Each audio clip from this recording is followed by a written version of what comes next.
Trader Tina here once again from ShortMeTina.com with my daily recap. Okay, so two things. Well, let's just kick it off and let me say happy, what's today's day? Tuesday. So happy Tuesday, October 1st. It marks the first day to begin, obviously, the month of October, and also it kicks off the fourth quarter. So I'm not sure what happened quarter one for you, quarter two for you, quarter three for you, but I know, especially if you're listening to me, you are more of an informed trader and you're going to make quarter four a lot better, okay? So sign up to ShortMeTina.com, like this video, and behind the scenes I'll send you a series of emails that can transform you. I want to say in about 4 weeks, give me 4 weeks, and I can get you to a good place in terms of your trading. All right, so again, before we get into a recap of the overall markets, I do want to welcome you as well. So if this is your first time tuning into a ShortMeTina video, I'd like to say welcome. If you are returning, welcome back. You can see the interface has switched again, right? Especially if you stop in every so often. I've gone back to TradingView. I have not left Webull forever, but I've had some complaints via YouTube, also emails stating that the screen is hard to see. So what I'm going to do is I'm going to switch, go back and forth until I can figure things out. All right. So anyway, right now what you're looking at is the SPY daily chart dating back to 2017. The market's actually pulled back a little bit. I'm seeing on varying social media channels that talk about recession, bear market, you know, all the things that we've been talking about for the last year. And even with that, the market remains about 1 to 2% from all-time highs, the SPY in particular.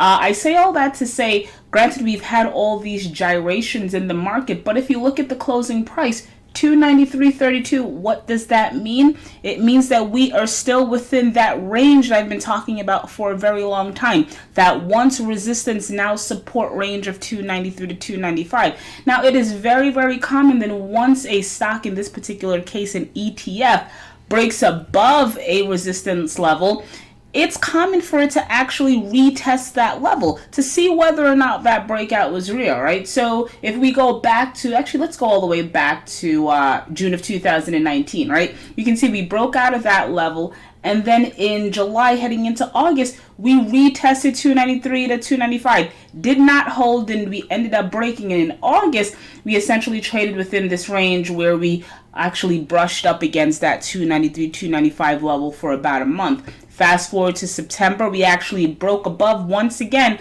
marking it the second time that we've broke above 293 to 295.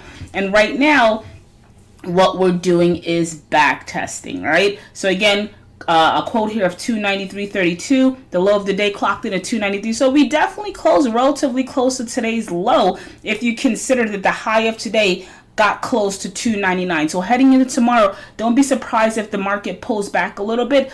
With breakouts right now, it's all about sustainability, which means that once it breaks out to another level, it needs to hold. So this is going to be the moment of truth for the SPY. Will it hold? What's your thoughts? Let me know. Comment in the comment section. What else do we have to talk about?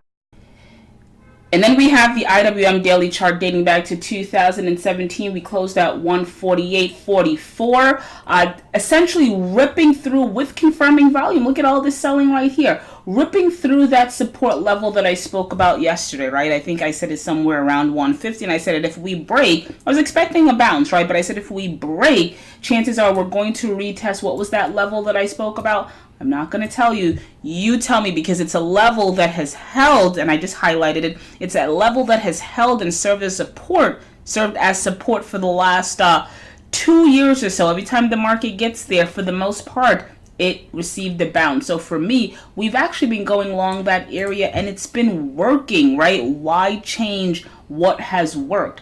So if you can tell me, comment in the comment section, let me know what levels can the IWM possibly drift to, and where can you get a potential bounce. Teaching lesson. So if you want to go long the IWM, where would it be from a risk reward perspective, right? I talk about risk reward, and if you don't know what that means, then you definitely need to sign up to ShortMeTina.com. So from a risk reward perspective, what would be a decent area to go long with the IWM? Again, comment in the comment section. Let me know. What else?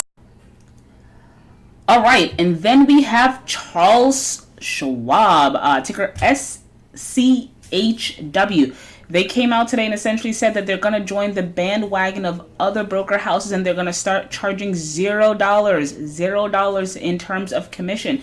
Now, there's a few other folks that do this, Robinhood most notably, right? Trying to cater and engage the millennial traders. You have Webull, and just quick side note, Webull is giving away 2 free stocks. The promotion is still running.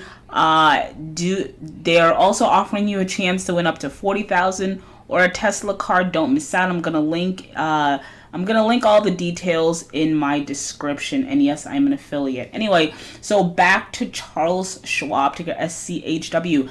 They came out and said that they're gonna offer 0 commission, like those folks that I talked about, Robinhood, Webull, and perhaps some others. Because of this, a lot of these old-time retail brokers, a lot of these old-time broker houses, they sold off. I was going to say Robinhood.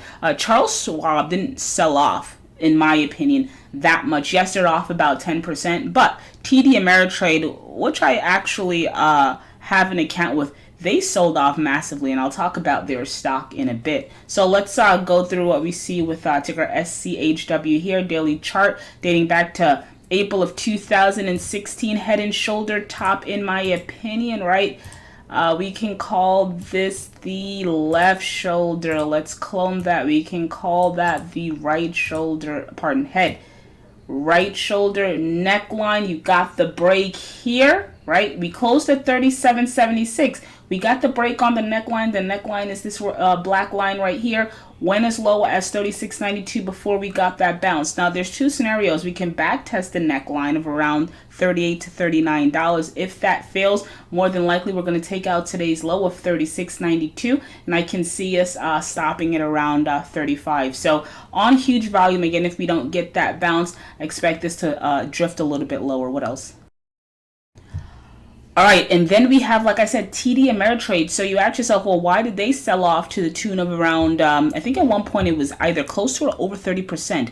It closed today at 34.67, which represented about a 26% decline close to. So you ask yourself, well, why did Charles, right, how come that stock only sold off about 9% while TD took such a huge hit? Well, the answer lies in the fact that TD Ameritrade, in terms of commission, they get about, I want to say 20 to 30%, and I don't know the exact number, but it's relatively high. In terms of their revenue, 20 to 30% comes on trade commission. So if they were to, at this point, introduce, right, 0 commission fees, it's going to take, they will take a big hit. Now, they also risk, well, continuing to charge folks for trades, but they risk losing customers to these other broker houses that are charging $0. Like I said, I am with TD Ameritrade in one of my longer term accounts. Because I pay per trade, I'm not as active within that account. It's more so like a buy and hold account for longer term. But, you know, being that everyone is now doing 0 commission, you want to get a bang for your buck. I'm now going to ask them like, hey, are you planning on implementing this? If not, I am going to take my business elsewhere. And for folks, like, again, this is how they make 20 to 30% of their revenue, amongst other things. So anyway, that's why they took a major or a bigger hit. So you can see the volume here closed at 34.67. The low clocked in at around 34.45, closed very close to today's low. So chances are they're going to sell off. I see them hitting perhaps $30. That's where support is. They might get that bounce. What else?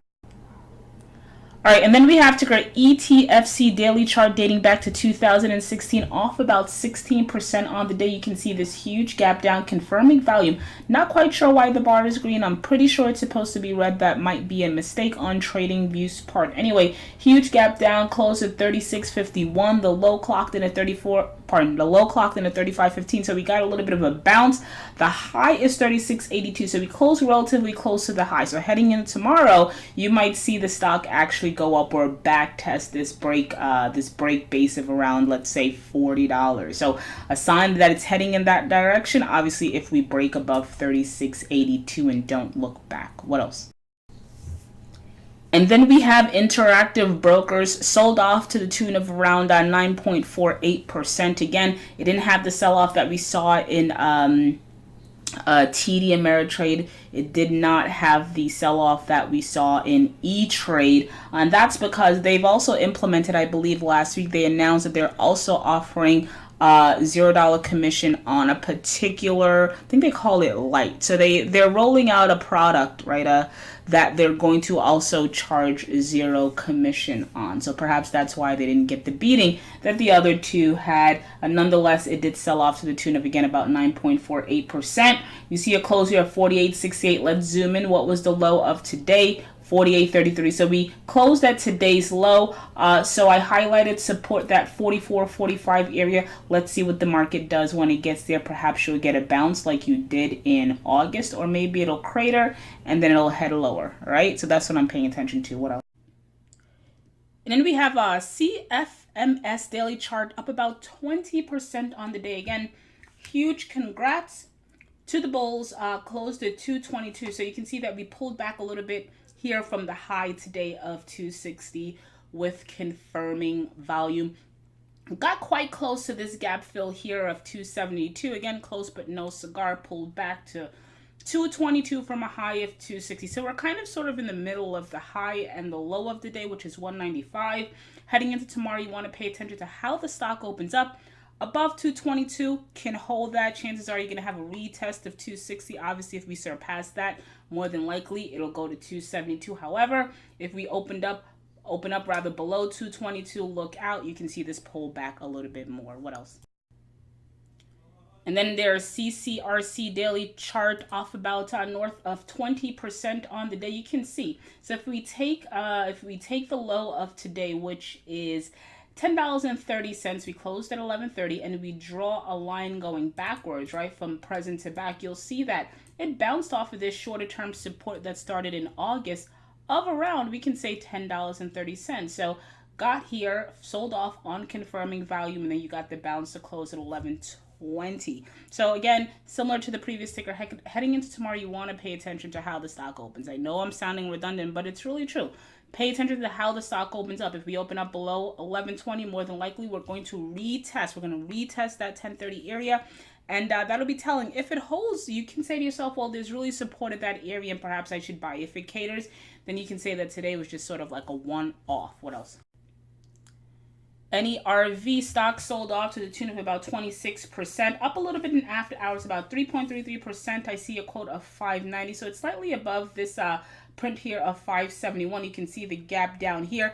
Didn't quite fill this gap of around $4.37, but I would make note of that gap. So again, closed at 571, a little bit up in after hours. I see a quote of 590. Heading into tomorrow, you want to pay attention to that low of 557. That's the low that it placed today, and that's close to support of around 536. You can see it here. If that caters, and there's a possibility it will if the market sells off, if that caters, then expect this to take a trip to that 437 level and fill this gap, and perhaps once it gets there, you'll get a bounce. So caution here if you are long or looking to get long. Based on this candle, it seems that there's more selling. What else? All right, so let's wrap it up and round it out with ticker NAKD daily chart dating back to April of 2017. Let's focus in on price action here. This is where the volume actually stepped in. Congrats to the bulls. Stock is up about 50% on the day. You can see it closed at 5 cents with confirming volume. Again, not my cup of tea, but nonetheless, the stock is up 50% on the day. So if you're long and you're like, well, is this stock going to run more? Well, you want to pay attention to heading into tomorrow. You want to pay attention, obviously, to where the stock closed and today's high.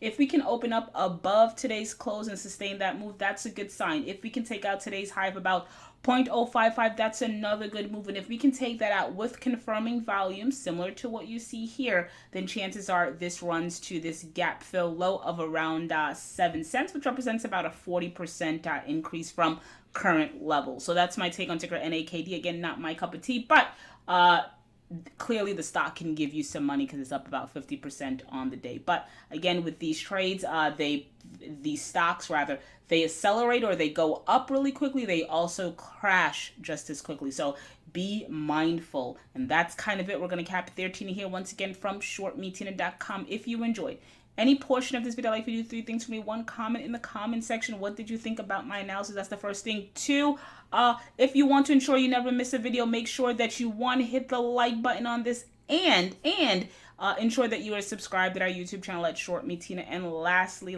my friend, I've been trading for well over 15, yes, that's 15 years. If you think you can learn anything from me, then definitely head on over to our website, ShortMeTina.com. Sign up, become a member. Thank you for listening, and as always, thank you for the support. I'll talk to you tomorrow.